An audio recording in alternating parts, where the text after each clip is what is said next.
Quando pensamos em telecomunicação e automação, muitas vezes, erroneamente, pensamos em algo futurístico e distante da nossa realidade.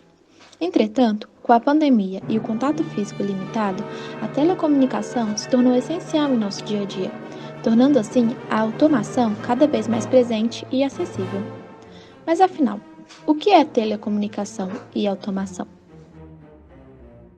Telecomunicação são todas as etapas para o funcionamento de um sistema de comunicação, desde o projeto até a implementação e manutenção, sendo responsável pela comunicação e transmissão dos dados. São exemplos: banda larga, telefonia fixa, televisão por assinatura, pré-pagos e pós-pagos. A automação é o conjunto de tecnologias com a capacidade de programar eventos e tornar automático o funcionamento de equipamentos. Isto é, são as tecnologias presentes em nosso dia a dia que nos possibilitam a programação para ocorrer determinados eventos sem a nossa intervenção. Os equipamentos utilizados para a telecomunicação dependem do nível de complexidade exigido pelo seu sistema de comunicação. Nas casas, são utilizados na maioria das vezes os roteadores, os cabos de rede e os repetidores de sinal. Já nas indústrias, prédios ou escritórios, são necessários sistemas maiores, compostos por racks, servidores, modem, além de cabeamentos e outros equipamentos.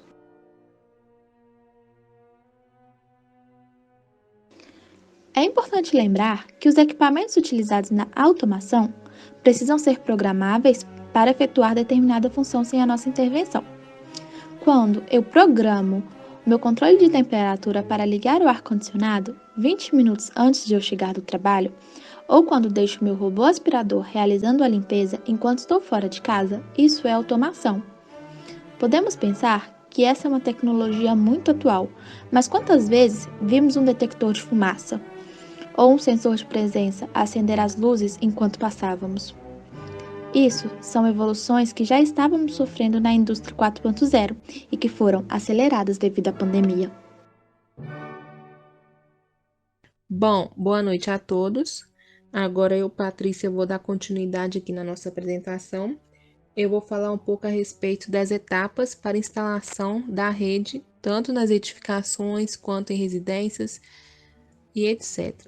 A gente vai dar preferência para apresentar de edificações comerciais, né, ou de grande porte, porque residências, casas, geralmente não precisa de uma estrutura tão grande como essa, mas com base nessa dá para entender mais ou menos como que funciona nessas menores. Bom, nesse primeiro momento é a coleta de dados, levantamento, né, que é onde a gente conversa com o nosso cliente para definir o tipo de requisitos da instalação que será projetada e construída ali. E nesse momento também é apresentados vários tipos de rede de cabeamento estruturado atualmente disponível no mercado, suas topologias, né, qualidade, tipos de cabo e as velocidades de transmissão de dados. Também nessa fase, o responsável técnico por elaborar o projeto geralmente estuda a parte arquitetônica da edificação, né, para ver onde será feitas as mudanças à rede estruturada e verifica ainda se há espaço necessário para a implantação da sala de equipamentos. Essa sala de equipamentos é onde vai receber os dados externos e redistribuir para os outros pavimentos. Cabe nesse momento, já de início, o responsável técnico verificar se as necessidades apresentadas pelo cliente nesse levantamento estão compatíveis com as normas técnicas existentes no mercado atualmente. Caso contrário, eles precisam entrar em um acordo para compatibilizar isso com essas normas, ABNT, NBR, que serão apresentadas futuramente no nosso trabalho. E também é definido quais sistemas de controle que serão implantados nesse mesmo cabeamento. Se haverá CFTV, né, que é câmera, TV, internet, som, interfone, alarme, internet, Wi-Fi e etc. Agora vem a fase 2. Com o levantamento de dados em mãos, é hora de calcularmos tudo que será feito para atender o que foi solicitado e elaborar o projeto. O número de pontos, né, que seria o número de pontos de recepção de informações nas estações de trabalho, se caso estivéssemos trabalhando aí com edificação comercial, cada pavimento tivesse 5 salas, cada sala tivesse que ter um ponto lógico e um ponto de telefônico. seria 25 pontos lógicos, 25 pontos telefônicos. Isso aí para cabeamento estruturado, né? Agora, também é necessário saber onde, se caso fosse uma rede Wi-Fi, onde seria a instalação dos modems, essas coisas assim, e assim vai de acordo com a necessidade do cliente. Quantidade e localização dos racks ou TRs e DG. Geralmente, os dados externos chegam na edificação e vão direto para a sala de equipamentos, que é o próprio DG, distribuidor geral. E do DG são distribuídos para os pavimentos. Tem pavimentos que possuem só o rack e tem outros que têm as TRs, que é a sala de telecomunicação. Aí das TRs ou do rack é enviado até as estações de trabalho. Também é necessário saber o tipo de cabeamento, né? Se haverá, além do cabeamento horizontal, um cabeamento vertical entre andares da edificação, o diâmetro e o traçado das tubulações e caixa de passagem, né, dos cabos, o tipo de cabo que será utilizado, isso de acordo com as necessidades de tráfego, qualidade e quantidade de informações que circularão pela rede. Aí é necessário também saber de onde estão vindo os dados externos, né, do fornecedor, para saber onde serão ligados dentro do imóvel na parte interna e outros dados relevantes. Trouxemos mais ou menos o processo aí da instalação da rede telecom por meio do cabeamento estruturado. Aí no número 2 temos a sala de equipamentos, né? Que é o local dentro do edifício onde está instalado o distribuidor principal de telecomunicações. Lá liga os cabos do armário de telecomunicações com os equipamentos de rede, servidores e os equipamentos de voz. No item 3 temos o cabeamento backbone, que no português significa espinha dorsal. Ele é responsável pela interconexão entre as salas e o rack, ou seja, é esse cabeamento na vertical que conecta os cabeamentos horizontais de um pavimento ao outro. Armário de comunicações. No cabeamento horizontal, temos duas pontas. Uma das pontas fica na área de trabalho e na outra ponta fica no hardware de conexão escolhido. Esses hardware a gente fala que é voice panel, esses equipamentos. Aí, para que esses hardwares de conexão sejam protegidos contra o manuseio indevido, instalam-se todos os hardwares, junto com as armações, os racks e outros equipamentos, em uma sala destinada para essa função locada em cada pavimento. Aí, essa sala a gente chama de sala de telecomunicação. O armário de comunicações, tanto faz. Já o item 5, cabeamento horizontal, é da tomada de telecomunicação instalada na área de trabalho até o armário de telecomunicação, ou seja, é toda a parte do sistema de cabeamento que contém a maior quantidade de cabos instalados. É chamado de horizontal devido aos cabos correrem no piso, suspenso ou não, e em dutos ou canaletas. Recentemente, lá no meu estágio, a gente teve que adequar um dos prédios que tem 11 andares. Aí teve essa parte de telecomunicação. Aí eu trouxe aqui o projeto do cabeamento estruturado, só para mostrar mesmo como que funciona mais ou menos. Aqui temos um projeto padrão de todos os pavimentos, porque lá seria tudo igual. Aí como que funciona lá? Lá no terceiro andar tem um DG que recebe da parte externa. Aí aqui não tem nenhum projeto lá no terceiro andar não, esse projeto é dos outros pavimentos que vão receber. Aí os outros pavimentos recebem do DG, né?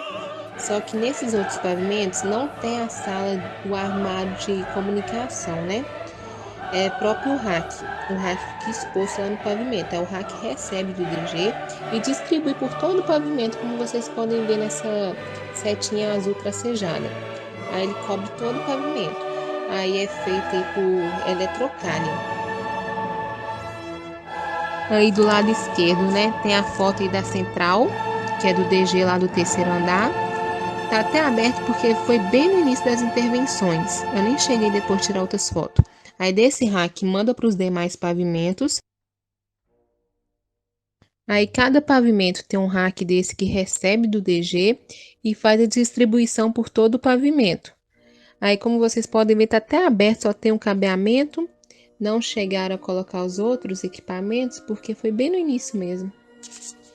Na imagem inferior da direita, Mostra aí que lá é um piso elevado, né? Aí teve que tirar as placas, passar toda a eletrocalha com os cabos por baixo, respeitando as normas, né? De distanciamento aí de ponto, tipo de cabo. Aí eu acho que deu para entender mais ou menos, né? Aí a gente apresentou o processo de rede de telecomunicação, né? Agora a gente vai falar um pouco do processo de automação. Aí dessa vez a gente vai falar da automação residencial, como funciona.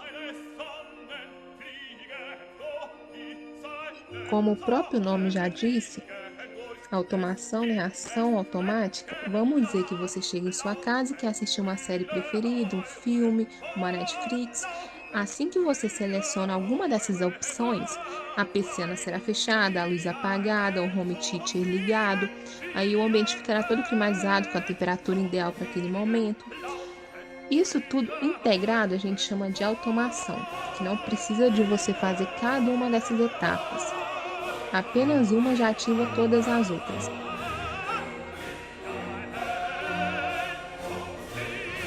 Não tem certo um passo a passo de como fazer, né? Porque vai depender da necessidade do cliente, do que o cliente está querendo instalar, do que o cliente está querendo integrar em uma automação só.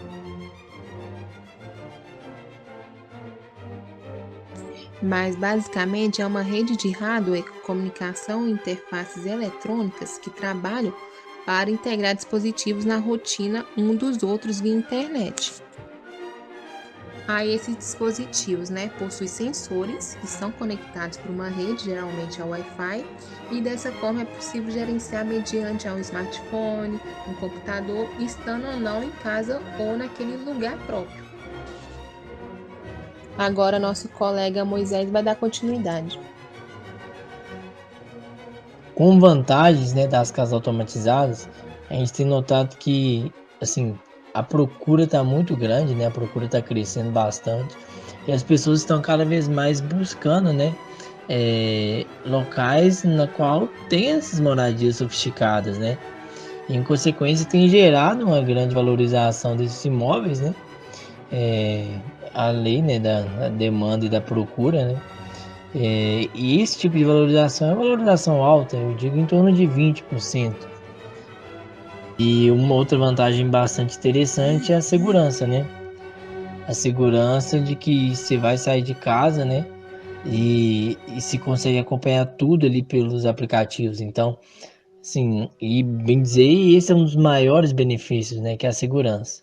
Porque você pode sair de casa realmente com tranquilidade, né? E mesmo de longe, você está no restaurante, você está numa viagem, você está no seu trabalho, está visitando um parente, você consegue acompanhar tudo realmente o que está acontecendo na sua casa. Seja por vídeo, por áudio, também consegue acompanhar hoje em dia, né? Pelas câmeras e tudo mais, sensores, você tem todos os sensores. Se acontecer alguma coisa, vai estar te acionando via aplicativo, né? Geralmente via tablet ou então smartphone. E como a gente sabe também, o conforto e a comodidade, né? Essa é uma grande vantagem que a tecnologia traz para a gente sempre, né? Porque diminui ali aquelas tarefas domésticas que a gente faz, né? Que gastariam muito do nosso tempo. E a gente otimiza esse tempo, ou seja, ganha ele para estar utilizando com outros meios, né? Trazendo ali praticidade para nossa rotina diária, né? E quanto mais praticidade, mais qualidade de vida também. Então isso é super interessante. Então, algo que você demoraria ali 20, 30 minutos para fazer, a máquina faz automaticamente e você ganha ali esse tempo para você, né? Tempo, lembrando que é uma das moedas mais valorizadas do mundo. Então, quanto mais a gente conseguir otimizar ele, melhor para a gente. E além da economia de tempo, né? As casas, né? As residências automatizadas, a tecnologia da automatização, ela traz economia energética, né, e economia de água. Então, assim, a gente consegue economizar também junto questão financeira e em prol do meio ambiente, né, uma economia sustentável, né, no qual a gente usa ali dispositivos que gerenciam o consumo elétrico, gerenciam o consumo hidráulico, né, da água, e é possível detectar, né, onde está sendo concentrada a maior demanda e, em consequência, analisar aquela demanda e ver se pode reduzir, né? De forma a equilibrar ali os gastos que são desnecessários, né? Muitas das vezes são desnecessários, né? E no qual ele podem proporcionar até uma redução de 30% nesse valor total do gasto, né? Então a gente pega como base hoje as nossas casas que têm interruptores ainda, não tem sensores de presença, não tem automatização em si, do Google, da Alexa, da Siri. Então acaba que a gente tem muito gasto desnecessário. Quando a gente consegue automatizar isso, a gente tem toda a capacidade de gerar uma programação para que essa programação seja cada vez mais eficaz, né, eficiente e otimize também os gastos, né, o consumo de energia elétrica e hidráulica, né, energia da água, né, no caso, gastar na conta de água, no qual um exemplo tranquilo, né, de compreender a questão a gente vê nos shoppings, por exemplo. Nos shoppings, as torneiras geralmente é pelo sensor. E isso em questão residencial a gente vê pouco hoje em dia. Mas com o tempo vai ser cada vez mais frequente. Como desvantagens, né, a gente tem a principal desvantagem é o custo financeiro inicial. A gente sabe que ao longo prazo, né, a automatização das residências tem um custo-benefício excelente, mas de início, o aporte inicial, ele é alto, né? Então a gente tem ali projetos de alto padrão, né? Pode ser considerado caros, porque realmente é uma mansão, geralmente é um apartamento excepcional, geralmente é considerado caro para a gente também, né? Porque para quem está comprando não é caro, né? É proporcional. Porém, assim, né, pode dizer que é um grande mito hoje em dia, né? Falar que a automatização de casas não está acessível a todos, né? Mas sim, a gente tem visto cada vez mais que está sim acessível, né? Pois o desenvolvimento da tecnologia, né, os valores estão, assim, os recursos e automatizações estão cada vez mais atrativos. Por quê? Está se tornando mais fácil, né? Da mesma forma que computador há 20 anos atrás era um absurdo de caro, só tinha famílias ricas, hoje basicamente todas as pessoas têm condições de ter um computador. Todo mundo tem um smartphone, que é um computador móvel, um computador móvel. Então, com o tempo, as coisas tendem a se tornar mais acessíveis, né? E é o caso de hoje em dia você conseguir ter uma automatização em casa com um interruptorzinho de R$ 30, entendeu? Então, com o tempo se torna acessível. Uma outra desvantagem, né, é a preocupação referente àquelas questões de segurança, né? Que em virtude de ataque cibernético, né, os hackers podem estar acessando seus dados digitais, né, que estão todos ligados ali ao sistema de automação da residência, e seus dados pessoais também, né, que tá tudo desenvolvido ali, porque o seu celular está conectado diretamente, né? Então tem esse risco também. Porque assim, quanto mais a gente leva a automatização para as residências, né, mais a casa vai se tornando conectada com a internet e, em consequência, né, o uso de aplicativos e interfaces comuns, né, acaba que você tem que ter um cuidado, né, maior questão disso. E isso tem sido, né, cada vez mais estudado para que o usuário não fique, né, vulnerável a essas ameaças. Então a tecnologia ela vem para melhorar as coisas, né, não para gerar problemas. Mas infelizmente a gente tem que ter sempre cuidado com os hackers, né? E tá desenvolvendo cada vez mais os sistemas, as plataformas para evitar, né, que ocorra esse tipo de crime. E a gente tem como uma das curiosidades, né, que no Brasil menos de 5%, né, das casas brasileiras, né, são automatizadas. Assim, tem tido um aumento muito significativo, principalmente nesse período de pandemia, né, no qual tem acontecido bastante reformas, a construção civil tem se movimentado bastante, e as pessoas estão vendo cada vez mais a necessidade de automatizar as coisas, né? Tem tido uma alta compra da Alexa, né, que é a Alexa da Amazon, E as pessoas estão sempre automatizando um pouquinho mais, aperfeiçoando o sistema de segurança, aperfeiçoando outros meios, né, que proporcionam ali um conforto, né, que é a questão de climatização, entre outros.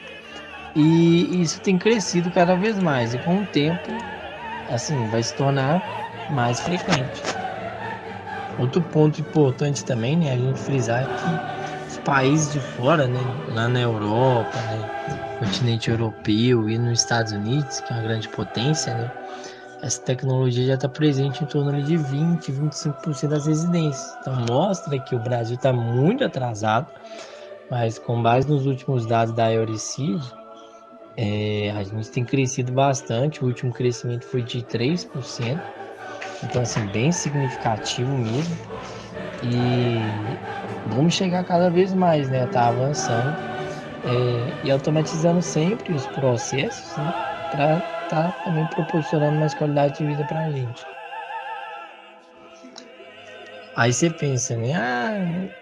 Tem diversos tipos de aplicação. Eu posso usar no sistema de gerenciamento de energia, gerenciamento das câmeras de segurança, mecanismos de comunicação integrados, né, com a casa, né, com outros moradores da residência, e além também de otimizar as tarefas ali domésticas, né, no qual eu posso ter um café, automaticamente ele vai ficar pronto, basta programar lá, deixar todos os insumos necessários na cafeteira que ele vai fazer o café automaticamente.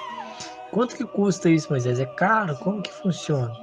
Então, os custos eles tendem a variar bastante, tá? Que vai depender muito do que se deseja, né? Qual que é o projeto. Mas você pode começar a automatizar sua residência ali com mínimo de R$ 30, gente. Ah, mas R$ 30? Como assim? Então, hoje a gente tem sistemas, né?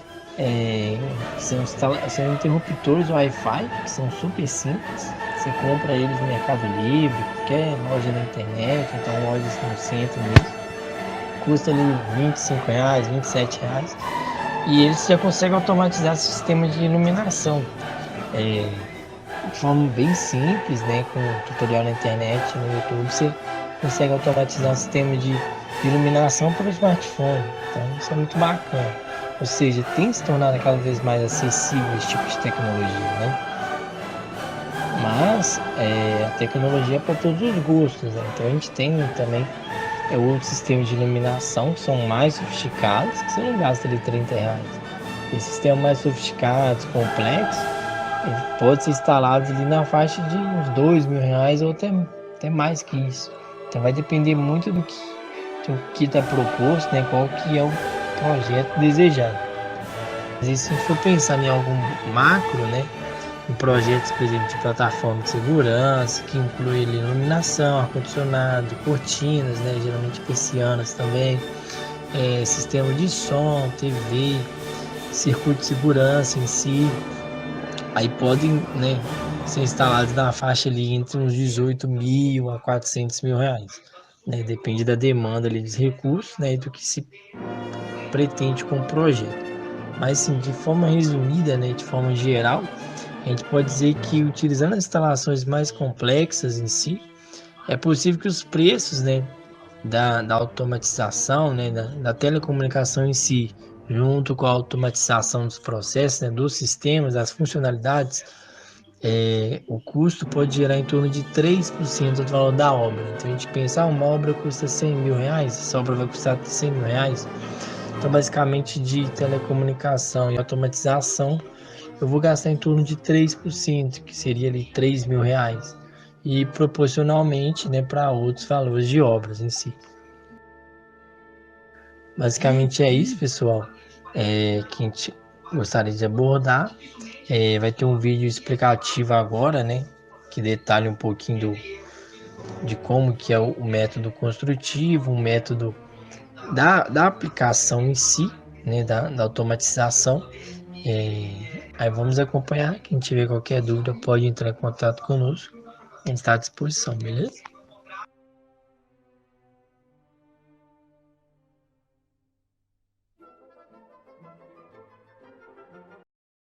Casas automatizadas ainda são raras aqui no Brasil. Mas um engenheiro paulista resolveu enfrentar o desafio e criar a sua.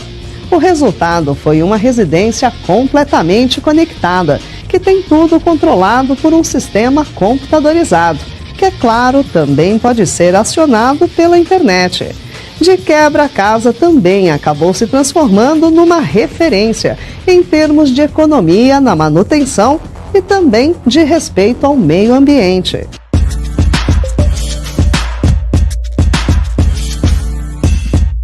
Estamos na zona norte de São Paulo. Aqui, numa rua como tantas outras, encontramos um dos melhores exemplos de uso da tecnologia para automação residencial.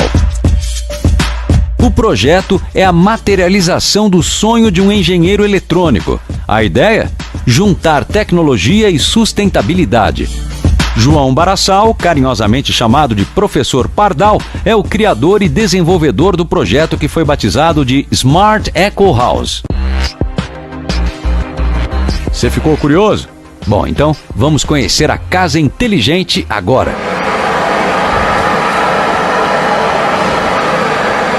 A casa demorou 4 anos para ficar pronta e foi desenvolvida em parceria com 55 empresas. Nossa primeira parada é aqui, uma tecnologia que tem chamado a atenção de muitos brasileiros. Painéis fotovoltaicos foram instalados para gerar energia elétrica a partir da luz solar. O bacana dessa história é que os preços dessas placas vêm caindo bastante, o que já torna o investimento possível em muitos casos. Mas o João foi além na história de gerar energia. Ele resolveu também usar a força dos ventos. Esse gerador eólico transforma a energia cinética do vento em energia elétrica. Agora, o que chamou mesmo a nossa atenção foi esse sistema inteligente que gerencia todos os equipamentos da casa. Nós temos um servidor, todas as informações da casa, todos os sensores da casa que detectam quanto eu tenho de nível de água na caixa 1, quanto eu tenho de nível de água na caixa 2, quanto eu produzi de água pela cisterna, tudo isso é armazenado aqui dentro. Quanto eu consumi em cada equipamento ligado na casa, tudo vem para cá e aqui ele gera meus relatórios. Nós temos 2 internets aqui, um link de 500 MB e um link de 200 MB. E nós temos um switcher que faz a distribuição disso aqui. Nós temos hoje 20 pontos de internet espalhados pela casa. Então, em cada TV nós temos uma rede, em cada TV nós temos um ponto de fibra ótica. Você deve estar imaginando que instalar todas essas tecnologias numa casa deve ter feito o preço da obra subir bastante, não é? E é verdade. João calcula que o custo tenha subido cerca de 40%, o que é bastante, não é? Mas ele aposta que a economia que terá justamente graças ao uso da tecnologia vai compensar e muito o investimento. Peguei um equipamento novo, né, e eu liguei na tomada, ele vai gerar um ruído e um consumo. Através desse ruído e desse consumo, ele gera uma assinatura daquele equipamento. Você pode ter 4 televisões iguais, 4 televisores iguais, os 4, cada um tem o seu ruído diferente.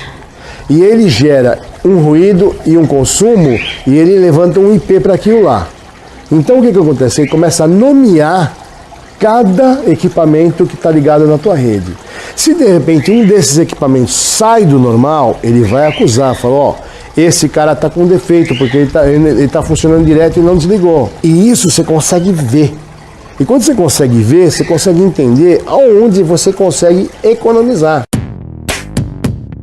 Outra vantagem de ter toda a casa controlada por um sistema único de dados é que todos os gastos, consumo de água, gás e energia elétrica, são calculados automaticamente. Tem um software, né, um aplicativo, que ele vai fazer todas essas medições, vai gerar os gráficos e vai te emitir relatórios. Esses relatórios você pode, de repente, ir lá olhar e analisar. Olha, estou com um excesso de demanda aqui. E é claro, em tempos de smartphones, a casa se comunica com o morador por acesso remoto por meio de um aplicativo. Você vem aqui, aí você vai, por exemplo, aqui em Home. Aí você tem que controlar as lâmpadas aqui, ó. Eu vou apagar a luz, olha lá. Apagou. Tá vendo? Vou apagar outra. Apagou. Apagar outra. Apagou. Aí eu quero, vamos acender tudo de novo. E assim você tem para cada lugar da casa. Por exemplo, se você entrar aqui e você vir aqui, ó, vamos lá em Bluetooth, e eu vou mandar ele me conectar com esse cara aqui, ó. Conectei, ele ligou. Agora eu vou botar música.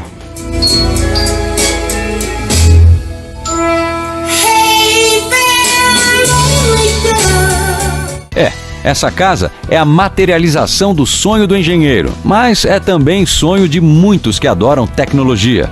Desde a segurança feita por câmeras com sensores inteligentes, aos equipamentos smart como TV, aparelho de som e a luz ambiente, tudo é integrado e pode ser controlado de qualquer lugar. Como a gente disse no começo, incorporar tecnologia às casas ainda é meio caro por aqui no Brasil. Mas como esse projeto mostra, pelo menos já é possível, ao contrário de anos atrás. E apesar do investimento ser maior, é bem provável que o João tenha razão e que o projeto acabe se pagando e até gerando lucros no futuro. É apostar na tecnologia.